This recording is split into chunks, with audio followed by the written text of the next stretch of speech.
Good morning, everyone. It is the last day of 2020, and I thought to myself, you know what? I'm going to make a video putting the cows are causing climate change to rest. So that in 2021, we don't have to have this conversation. We don't have to have this argument.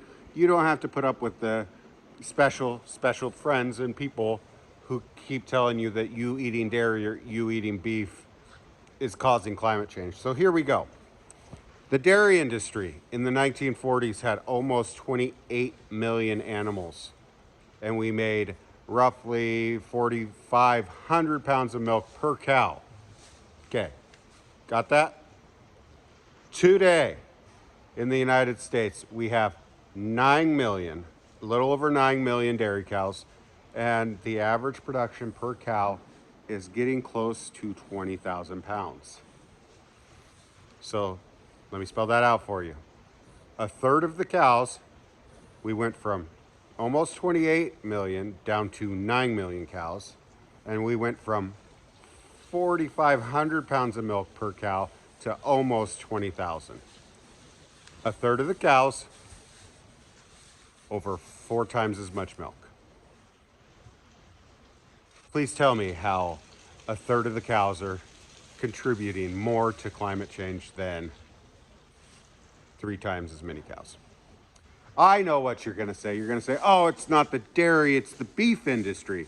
It's the beef side of things. That's where all the cows are at. Well, beef numbers peaked in the 1970s, and I believe they are about 10 million less beef cows today than there was in the 70s. And once again, those beef cows that we do have, since they've been specifically bred for beef, are producing more beef per cow than we did in the 70s. So once again, less cows, more efficient, less greenhouse gases caused by cattle in the United States. And that's not even getting into the topic of the fact that cows produce methane, which goes like this in the environment.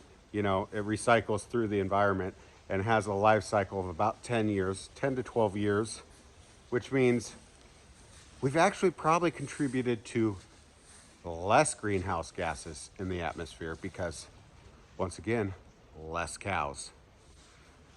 So the next time some smarty pants talks to you about a meat tax or, oh, we should tax your meat consumption because you're creating climate change, you can just tell them, you can just ask them, how can cattle be contributing to that when there's less of them than there was and we're producing more products with less animals? The math is a little fuzzy there, I guess. But the answer is we can't be. So now that I've dispelled that myth, there is a lot of things that we can continue to do as dairy producers and beef producers. Rotational grazing, if you are a grazing herd, building soil carbon, putting carbon back into the soil, digesters, things of that nature on dairy farms. So much awesome technology is coming online that is going to make us even more efficient and better stewards of the land. It's just an exciting time to be in the industry. It really is. With that being said, these little girls, I'm not going to put up with it. They are not contributing to climate change. They are part of the natural cycle. End of subject. Anybody that says differently doesn't understand science. Hope you guys have a great New Year's. And remember, just like 2020, 2021 will be what you make of it. You can either adapt and do well, or you can just blame the year for the year you're having.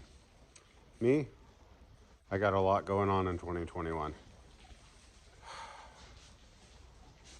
Kind of got the cat by its tail. Ooh, that's going to get some activists upset. Anyway, Enjoy your morning, enjoy your day, and let's ring in the new year with our eyes closed, sleeping like most adults.